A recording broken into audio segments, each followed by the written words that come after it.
趁言，刺史身亡，假手谕，桩桩件件汇聚一处，幕后之人的目的显而易见，祸乱交招。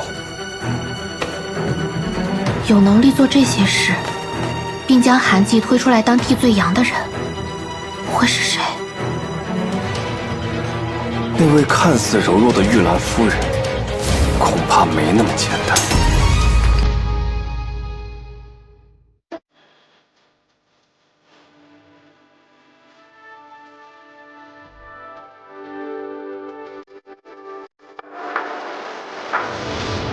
不一段会告别的旅程。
大哥，这是又因为什么看我不顺眼？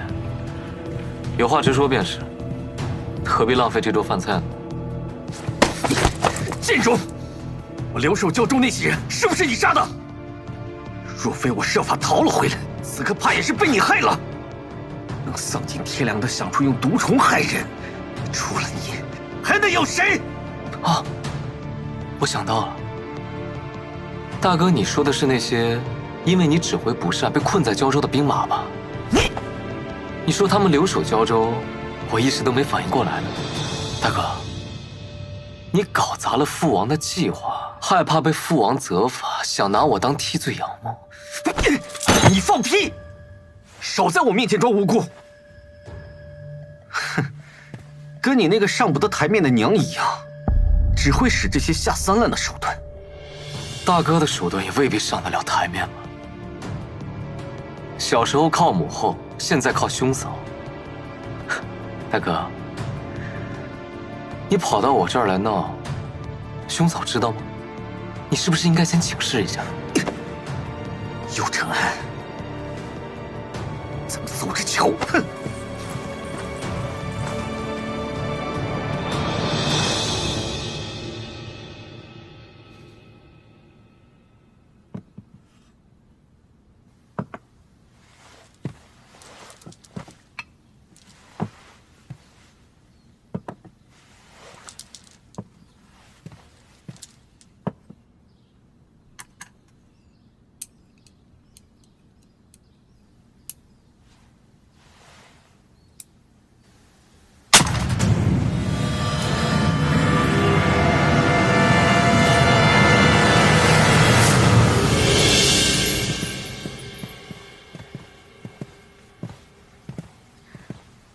夫人这几日忧思过度，身子不大安好，烦请韩大人好好劝劝。唉，这天天喝着养胎药又有什么用啊？夫人快别这么想，您有多疼惜这孩子，奴婢都瞧得出来。眼见着快到日子了，等瓜熟蒂落，一切都会好起来的。夫人，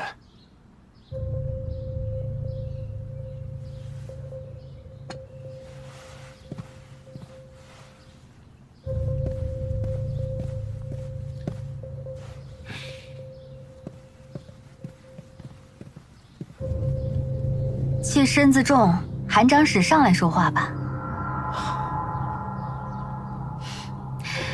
韩长史放心，无论如何，我也不会让他耽误你的前程的。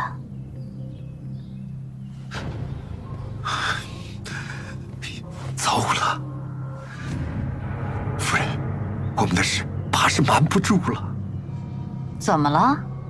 这安郡王夫妻不知听了些什么风言风语，还是从你我二人交往中察觉到了什么，是在找我问话，就一直在试探。既是试探，想必也没有查出什么实据吧？你是不知道这夫妇二人歪门邪道的手段，要是让他们真查到些什么，这柳刺史的事，我就算是跳进黄河，我也洗不清啊！我不如索性，我们一起去向安郡王坦白了吧。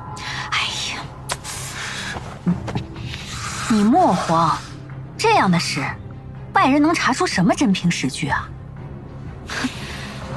韩长史是正人君子，这外人一探就心焦起来了。若自乱了阵脚，才真上了别人的道，不是吗？可是长史，你定定心。要不这样，晚些时候我去看一看。安郡王是块顽石，不容易对付，但听闻安郡王妃出身乡野，只懂验尸，不通人情世故。这也确实如此。这便是了。你呀，想方设法将安郡王引开，我去同那安郡王妃聊一聊。怎么说，柳世江也是当朝刺史，我的夫君。我催促他们捉拿凶手，也是合情合理的，不是吗？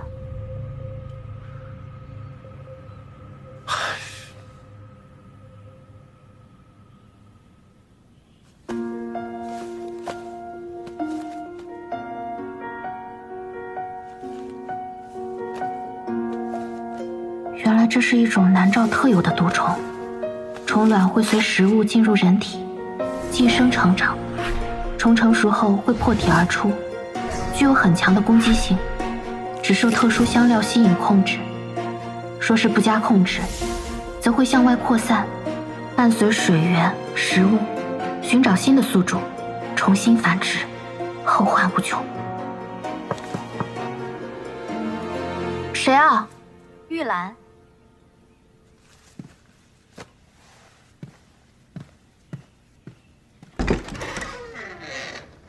夫人身子不便，是找我有什么事吗？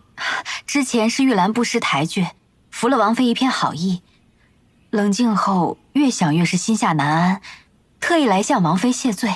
您这是什么话呀？我们住在府上，也多亏了您的照顾，快进来坐吧。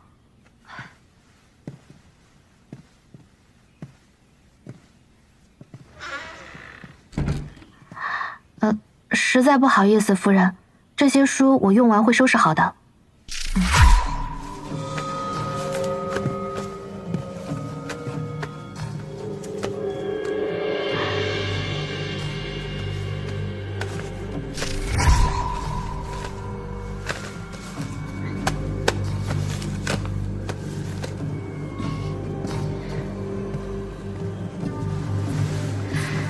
王妃身份尊贵，还如此这般体谅下情，玉兰感佩。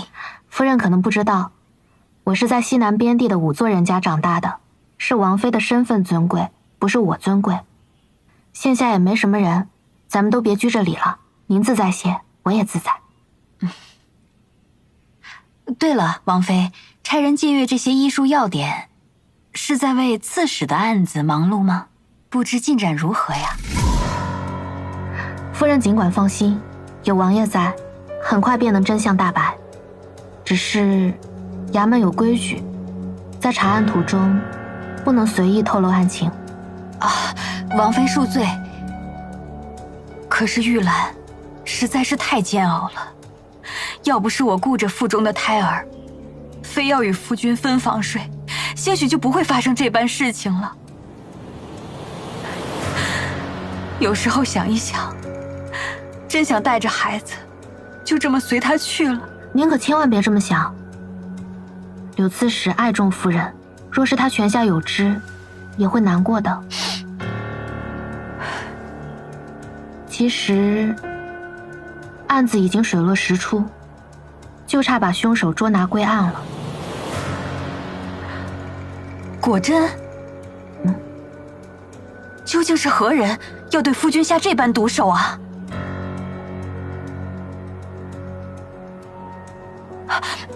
王妃，孙玉兰求你，夫人。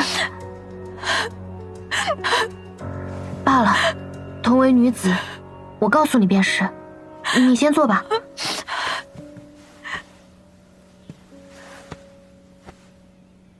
我在查验时发现，柳刺史是被毒虫所害，但这种毒虫不是自然生长在山野间的，而是为人所养，专门用来害人的。王爷已经推演出饲养毒虫的地方，就准备着带人前去抓捕了。毒虫？什么样的毒虫还能养出来害人呢？那地方怕是凶险得很，你们初来乍到一定要小心，千万别中了奸人的圈套啊！多谢夫人提醒，有王爷在，不会有任何差池。您只需等着元凶落网便是了。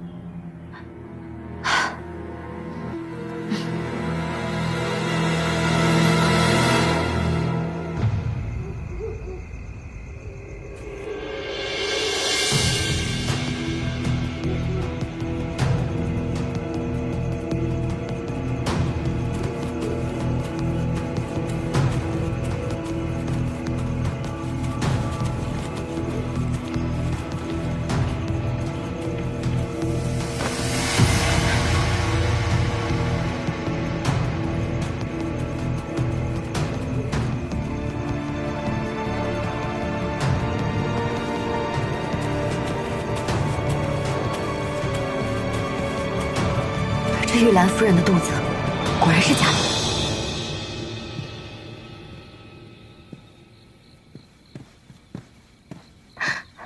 如何了？蛇已出动，罗大当家和大哥已经去追了。果然没错。所幸，你发现了玉兰夫人假孕之事。你和玉兰夫人什么时候开始的？这跟你判案有关吗？我为什么要回答你啊？这……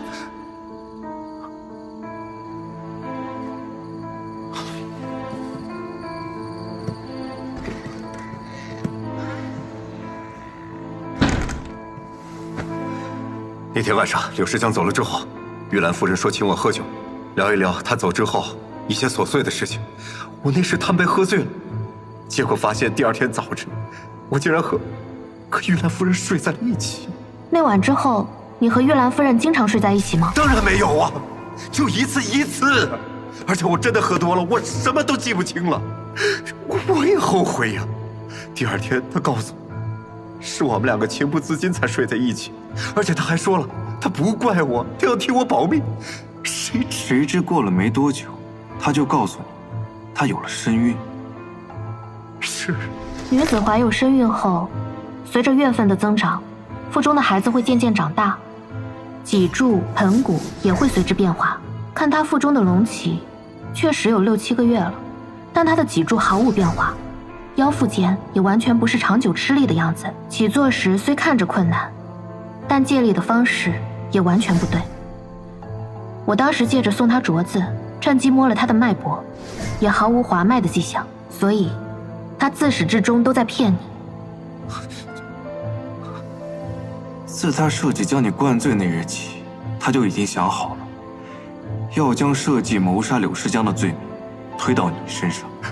他是在骗我，他竟然用这种手段骗我。韩大人经这几番波折，也并非全无所获。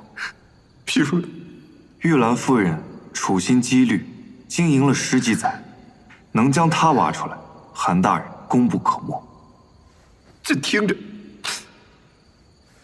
也不是什么功劳。亡羊补牢，为时未晚。柳世江一死，南诏一可借谶言造势，二胶州无守，人心惶惶，南诏才能在西南边地趁虚而入。那毒虫便是他们的后手。如今的形势已经这么严峻了，这毒虫的危害不容小觑，但想要找到他们养毒虫的大本营，还需要玉兰夫人带路才是。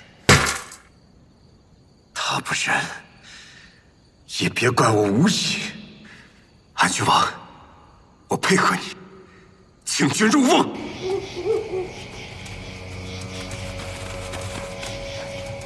我们一般到这儿就不会再往上走了。竟藏得如此隐秘，那应当是快到了。走。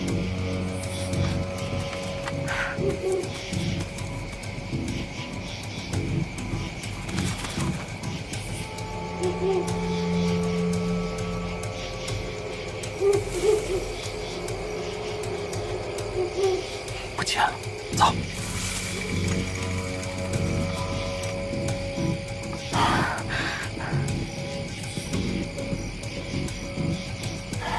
这玉兰夫人还真是深不可测，草木间甚至没有一丝踩踏的痕迹。这里居然是他的地盘。这地方有什么奇特之处吗？据说这山涧密林之中有座山神庙，庙里面镇压的全部都是恶鬼。山神恶鬼？难道还有人亲眼见过？那倒没有。如果我们都这么难进来，普通百姓更是没有活路。不过现在看来，应该是他们在装神弄鬼。我现在就回去把铁头他们带过来。哎，等一下，此处地形复杂，若他们早已盘踞在此，必定有所准备。强行搜寻，只会大错情伤，先暴露我们。那我们再四处看一看，没准还有别的入口。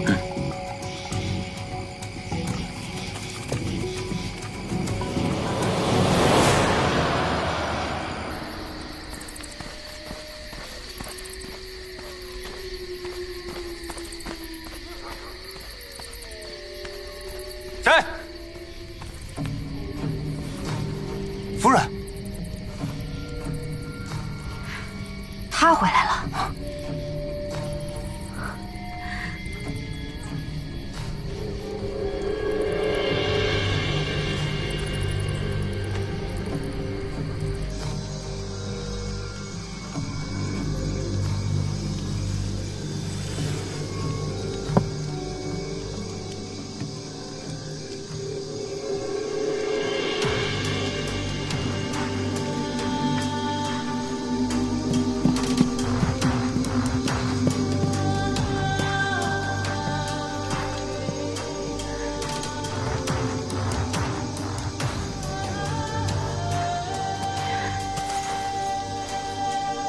见过二王子。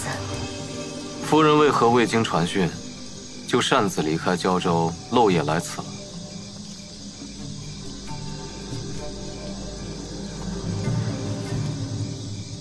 安郡王对我起了疑心，又将刺史府盯得紧，我不敢贸然传讯出来，担心自己暴露了，便趁他们被柳世江的死绊着，回来了。以我对萧景瑜的了解，此时此刻，你已经成了他的引路人了。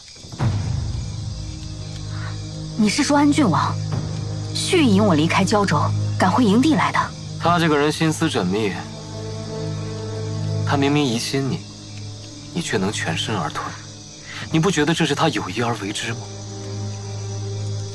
他这是拿你投石问路呢。都怪我性急，中了奸计。但是我回来的路上一路十分谨慎，应该未留痕迹。这几日，我也会让营中人加强戒备，二王子不必担心。不必担心。萧景瑜极难对付，夫人却处理得如此妥当，实属不易。怪不得能将这个毒营打理得如此妥当，比我在的时候厉害多了。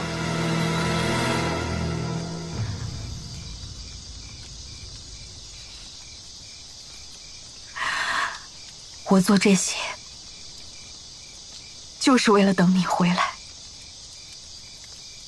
之前听闻你的死讯，我以为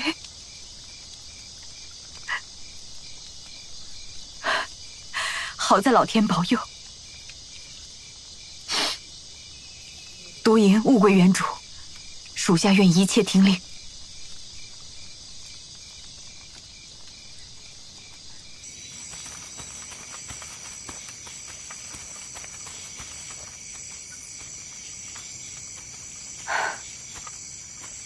难不成我们就这样回去了？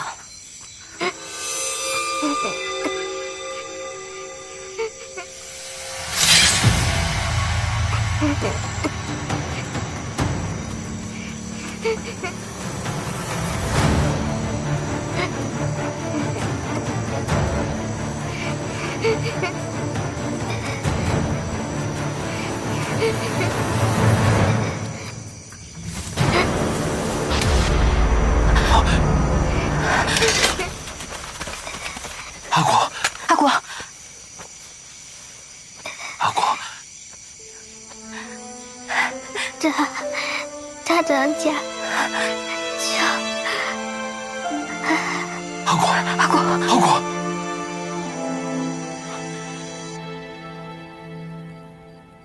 差不多就是这样。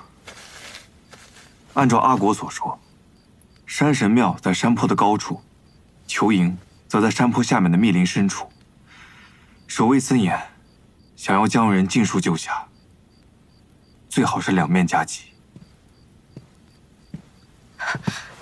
阿果怎么样了？阿果的腹部有一个很硬的、有蠕动的硬块，应该就是被他们灌下的毒虫。好在时日尚短，毒虫还算稳定，能想办法救治。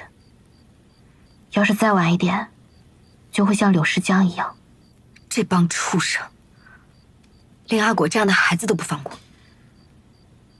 哦，对了，我之前遇见南诏人运送尸体，就在山神庙附近。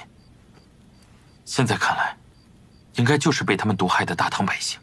对了，阿果说，他是偷偷从后山一个崎岖难寻的小路逃出来的，但他当时太虚弱了，又担惊受怕，再详细的就说不出什么了。这条小路，咱们得再好好找找。小路，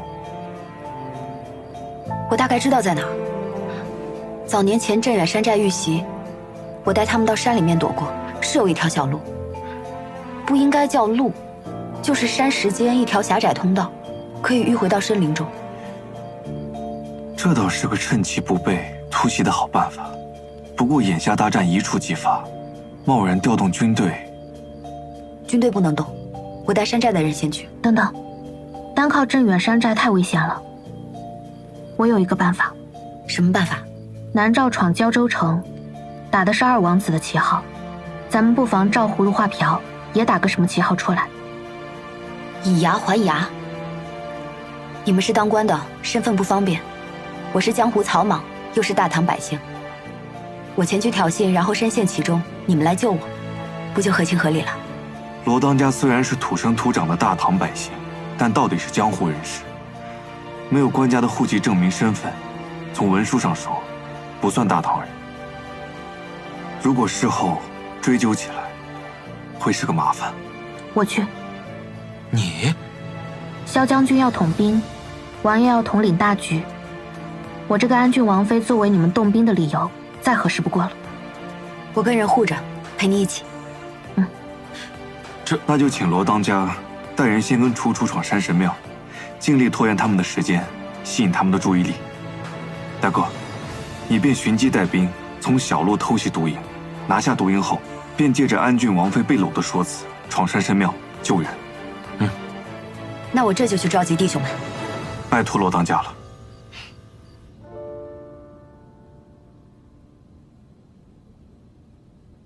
大王子这个酒量海量。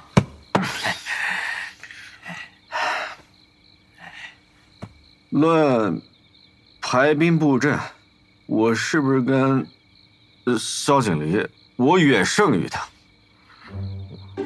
萧锦离？他就是个没脑子的莽夫，他不敢与您正面交锋，他只敢在背后耍阴招。论才学，才学算了，那玩意儿没用。谋略，我是不是比萧景瑜不相上下吧？也不能说不相上下吧。应该说是萧景瑜完全不能跟你相提并论。大王子，你想啊，他萧景瑜能有今天的功名，不就是仗着自己家世好吗？他犯了错，全都是手底下的人替他兜着，哪像你，贵为王子，你今天的功绩，全是你真刀真枪拼出来的。说得好。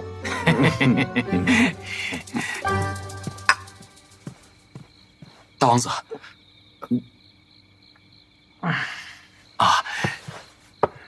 那小人先退下吧。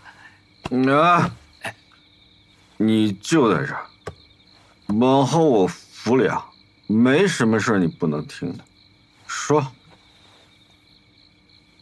属下奉命盯着右承安，发现他去了南诏与大唐交界处的山神庙。山神庙？那地方不是有恶鬼作祟吗？难不成也是那个剑种搞的？下贱坯子，肯定没安什么好心。我得去看看。大王子莫急，要真是那剑种搞的鬼啊，小人倒觉得是天大的好事。好事？你想啊，在这个节骨眼上，那下贱坯子拼命折腾，为了啥？他不就是为了对付萧景瑜吗？这二人可都不是善茬，他二人相争，必两败俱伤。您就坐山观虎斗，等他俩斗得元气大伤的时候，再稍微的出手，不费吹灰之力，一网打尽。壮士所言甚是，请大王子三思啊！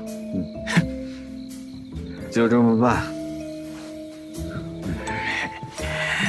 你呀，往后好好跟着我，替我出谋划策，我保你荣华富贵。谢大王子。罗烟，罗烟，等一等，毒营危险。如果你是劝我别去的，那你不用说。阿果现在就躺在那个房间里面，我连多看他一眼都不敢。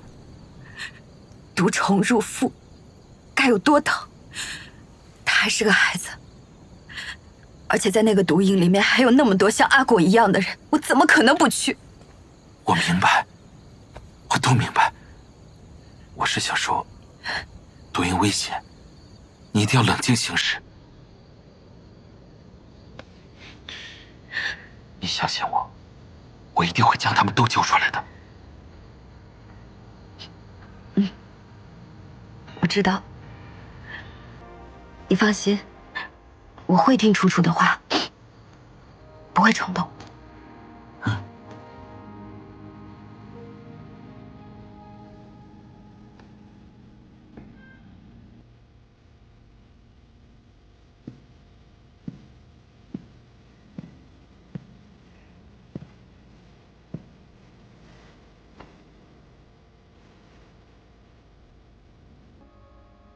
你就没什么想对我说的吗？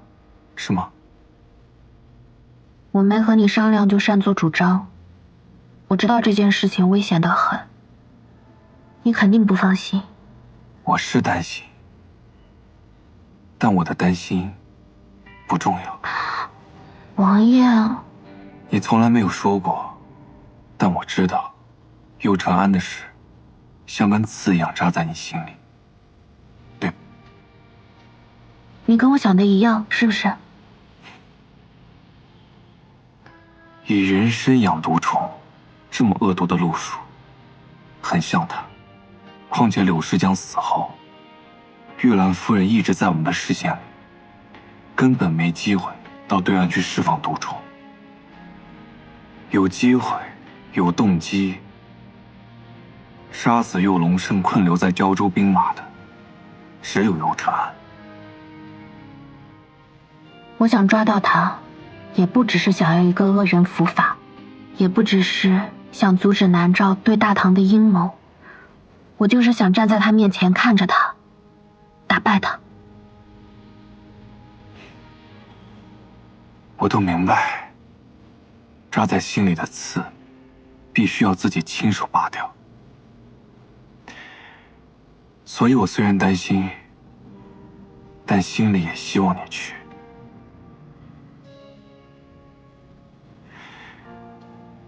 跟着自己的心意走，放心大胆的走。无论你去到哪里，我都会找到你。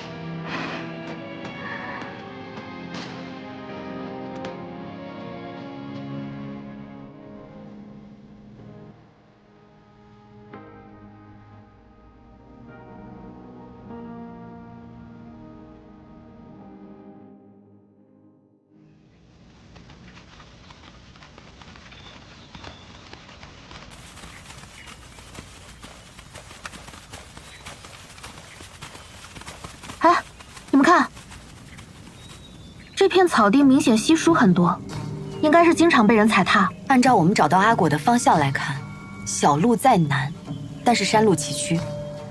依照地势来看，他们应该藏在北边凹陷的山涧里，否则日常物资难以进出。我们走。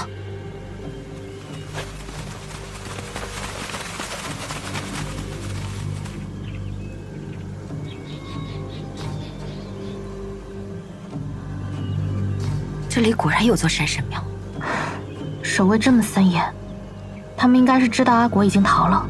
今天就算是铁板一块，也得给他撞开，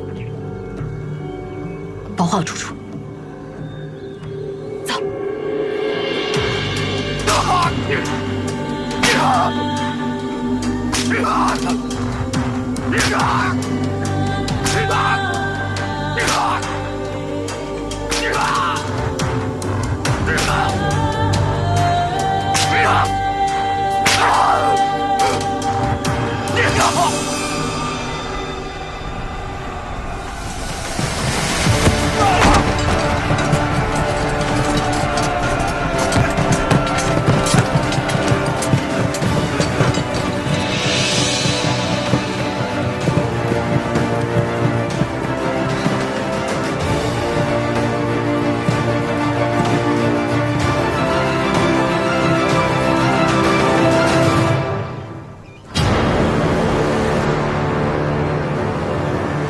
这么快又见面了，妾身与安郡王妃果真有缘。在刺史府，我只是个刺史夫人，多有怠慢之处，但在此地，我为主，定会尽心尽力好好招待王妃的。这不是待客之道吧？莫叫安郡王妃笑话。都把刀放下。你自称是此处的主人，那阿王子呢？许久不见啊，楚楚。玉兰夫人费心费力，把此地打造得井井有条，说是主人也不为过吧？果然是你。你猜得对，三法司那段师生情虽然很短，不过也能证明我们心有灵犀。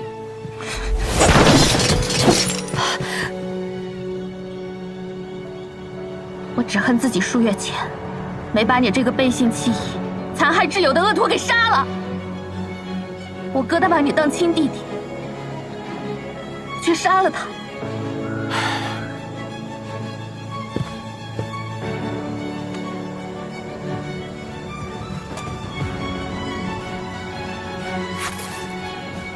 楚楚，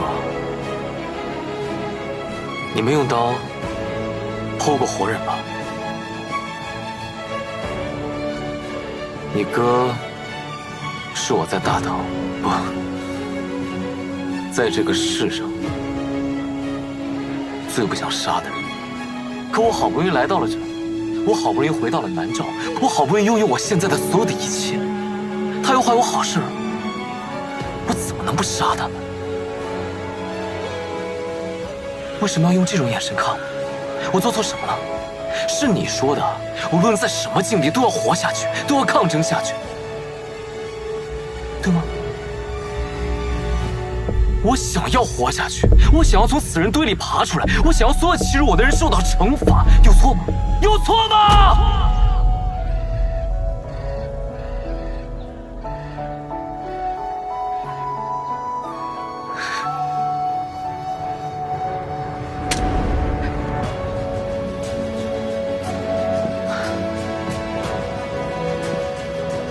你还记得我身上那些疤痕吗？没错，就是他。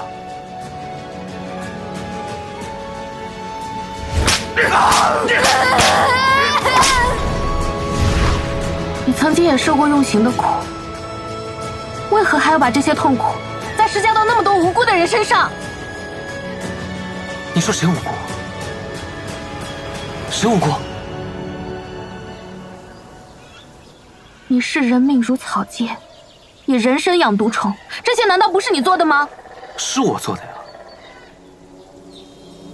都是我做的。那是因为他们活着没有意义了，他们死之前把命交给我，这也算发挥余热了吧？